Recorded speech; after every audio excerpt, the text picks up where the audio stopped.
안녕하세요. 마인드밀입니다. 오늘 함께 읽을 책은 살며, 사랑하며, 배우며 레오 버스카글리아 지음, 이은선 옮김, 홍익출판사. 자기 삶에 대한 확신과 내일을 여는 지혜, 그리고 사랑이 있는 삶. 세계인이 감동한 레오 버스카글리아 교수의 사랑학 특강. 오늘은 가장 확실한 시간은 오늘뿐, 이 부분을 읽어보도록 하겠습니다.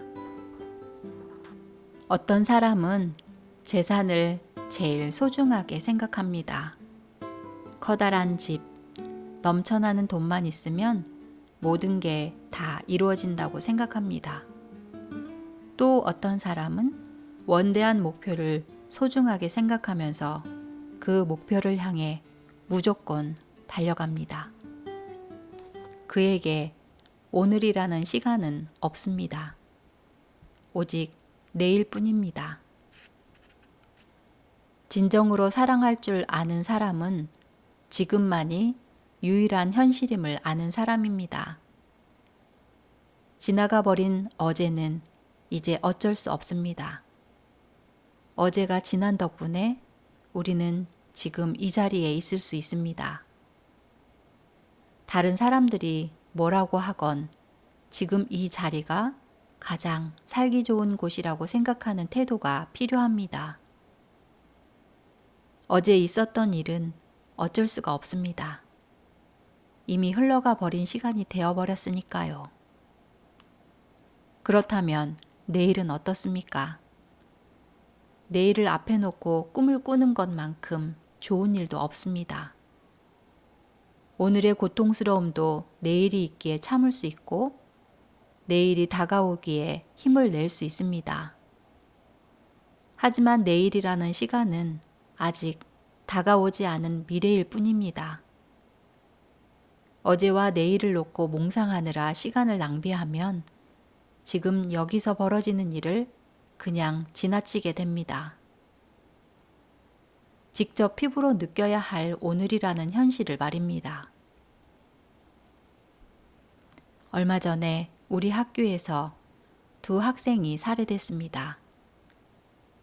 재미있게 파티를 마치고 교정을 걸어가던 중에 자기도 모르는 사이에 머리에 총을 맞은 것입니다. 이유도 범인도 아직 밝혀지지 않았습니다. 둘 다 한때 제 수업을 들었던 학생들입니다.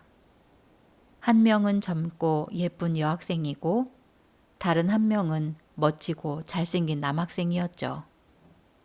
이 끔찍한 사건을 접하고 저는 두 학생이 현재를 즐기며 살았기만을 빌었습니다. 내일을 기다리며 살지 않았기를 바랐습니다. 미래에 너무 많은 투자를 하는 사람들을 생각하면 참 슬픕니다. 지금 이 순간은 지나가 버리면 영영 그만이고 그 다음 순간에 어떤 일이 벌어질지 전혀 모르는 노릇인데 말입니다. 한 학생이 시 한 편을 제게 건네주면서 여러분에게 소개해도 좋다고 하더군요. 그 학생은 자기 이름은 밝히지 말아달라고 했는데 제목은 당신은 그러지 않더군요 입니다. 당신이 새로 산 차를 빌려가서 내가 흠집을 냈던 거 기억나요? 노발대발 할 줄 알았는데 당신은 그러지 않더군요. 비가 올 거라고 말하는 당신을 해변으로 억지로 끌고 갔는데 정말로 비가 내렸던 거 기억나요? 그러게 내가 뭘 했어. 이렇게 말할 줄 알았는데 당신은 그러지 않더군요. 당신을 질투하게 만들려고 다른 남자들과 노닥거리는 나를 보며 당신이 정말로 질투했던 거 기억나요? 헤어지자고 할 줄 알았는데 당신은 그러지 않더군요. 당신 자동차의 카펫에 내가 딸기 파이를 떨어뜨린 거 기억나요? 화를 낼 줄 알았는데 당신은 그러지 않더군요. 정장을 입어야 하는 파티라는 걸 깜빡 잊고 말하지 않는 바람에 당신이 청바지 차림으로 참석했던 거 기억나요? 끝내자고 할 줄 알았는데 당신은 그러지 않더군요. 맞아요. 이런 일들은 이 밖에도 얼마든지 있죠. 하지만 당신은 나를 이해해줬고 사랑해줬고 보호해줬죠. 당신이 베트남에서 돌아오면 하고 싶은 일들이 얼마나 많은지 몰라요. 하지만 당신은 끝내 돌아오지 않더군요. 여러분은 어떨지 모르겠지만 저는 저를 담고 있는 그릇을 가장 소중한 것으로 생각하지는 않습니다. 여러분은 어떨지 모르겠지만 저는 교육을 가장 소중한 것으로 생각하지 않습니다. 집이나 자동차나 옷을 가장 소중한 것으로 생각하지 않습니다. 그렇다면 제가 가장 소중하게 여기는 건 무엇일까요? 저는 어디에 있든지 지금 현재의 삶을 즐기고 사랑하는 것이 가장 소중하다고 생각합니다. 어제 일을 놓고 후회하느라 시간을 낭비하지 마십시오. 어제는 지나간 일입니다. 저는 과거를 용서했습니다. 제게 상처를 주었던 사람들을 용서했습니다. 욕하고 손가락질하느라 남은 평생을 낭비하고 싶지 않습니다. 부모님을 상대로 투덜대는 사람들, 정말 짜증나고 넌더리가 납니다. 부모님이 도대체 무슨 잘못이 있다는 겁니까? 잘못이 있다면 최선을 다했다는 것 뿐입니다.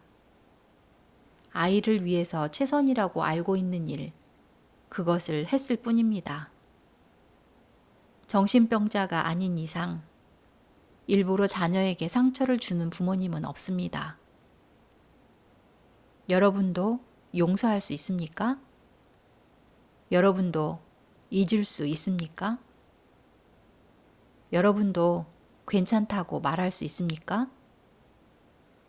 부모님도 인간이라고 말하면서 부모님을 두 팔로 껴안을 수 있습니까?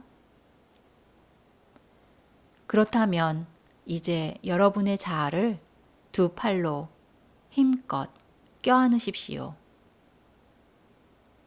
당신이 특별한 존재라는 것, 독특한 존재라는 것, 놀라운 존재라는 것, 그리고 이 세상에 하나밖에 없는 존재라는 사실을 깨달으십시오.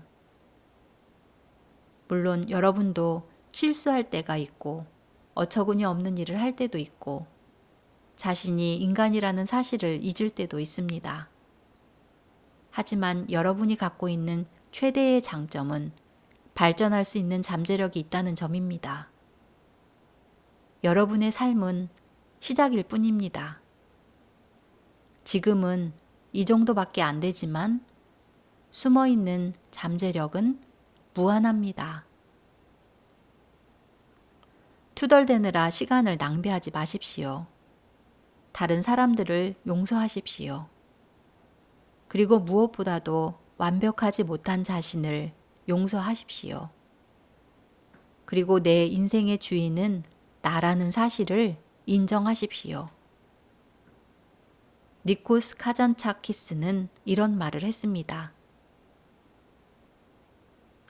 내가 고른 붓, 내가 고른 색깔을 가지고 내 손으로 직접 그린 낙원 속으로 뛰어들자. 우리도 그렇게 합시다. 주황색, 자주색, 파란색, 보라색, 녹색, 노란색으로 여러분의 낙원을 그리는 겁니다.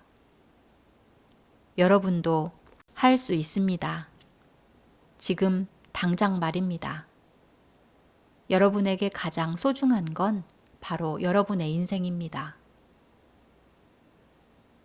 예전에 누군가에게 상처를 주었던 사람은 상처 주지 않는 법을 배우면 됩니다.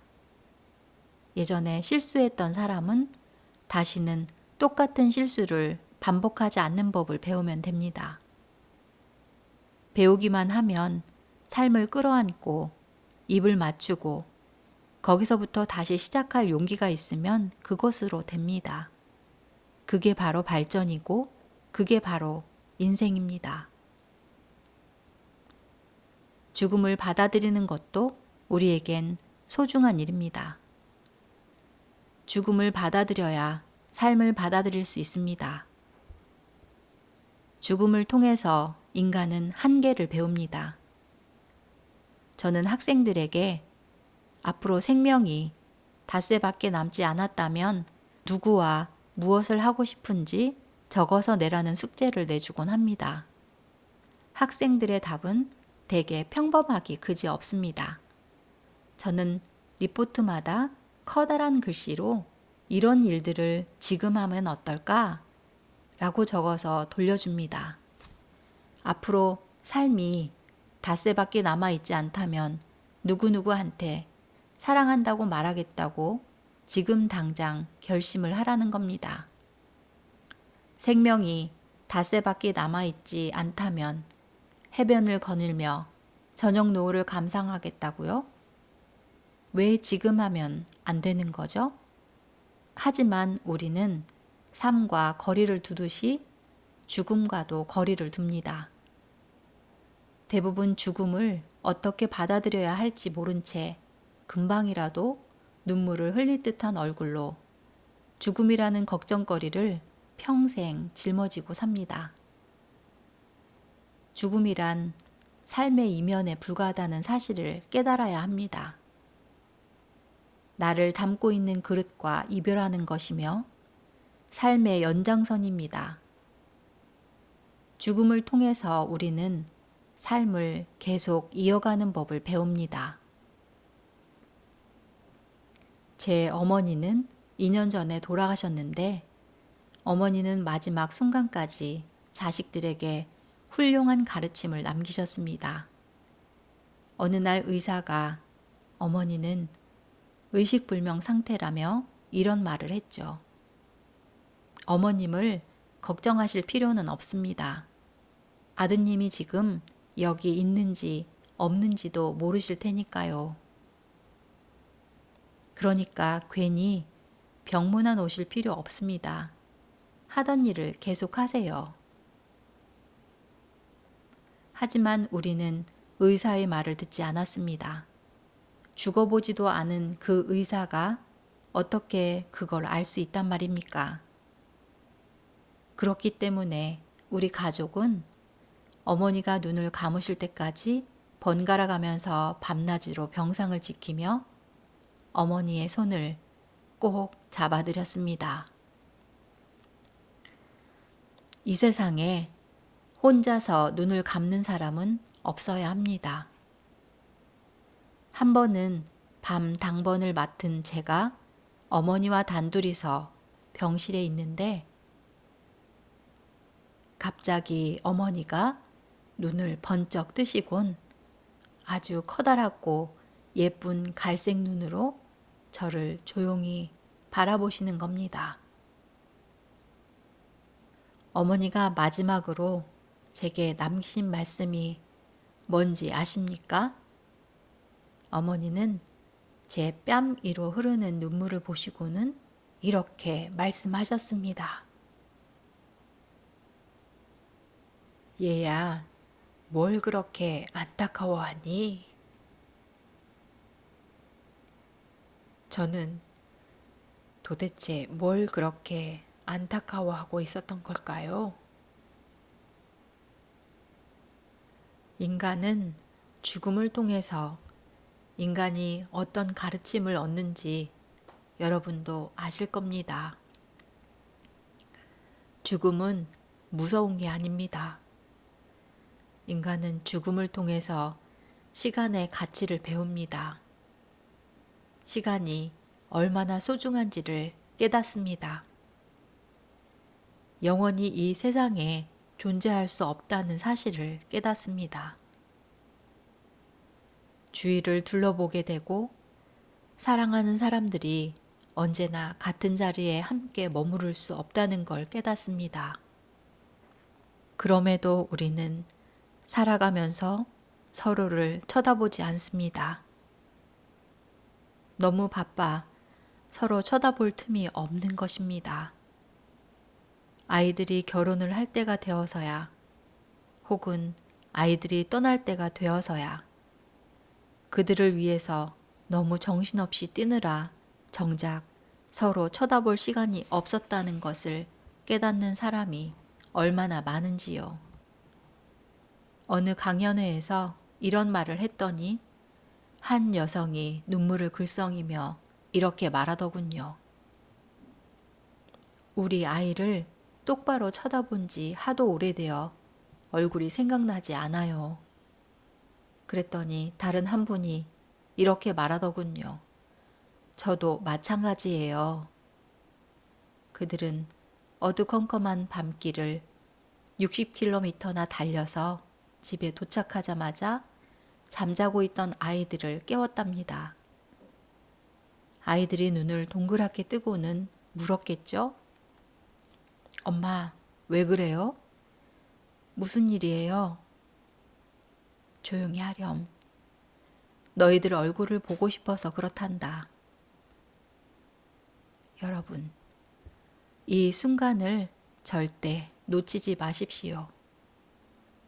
여러분이 사랑하는 사람들의 얼굴은 아침이 다르고 저녁이 다릅니다.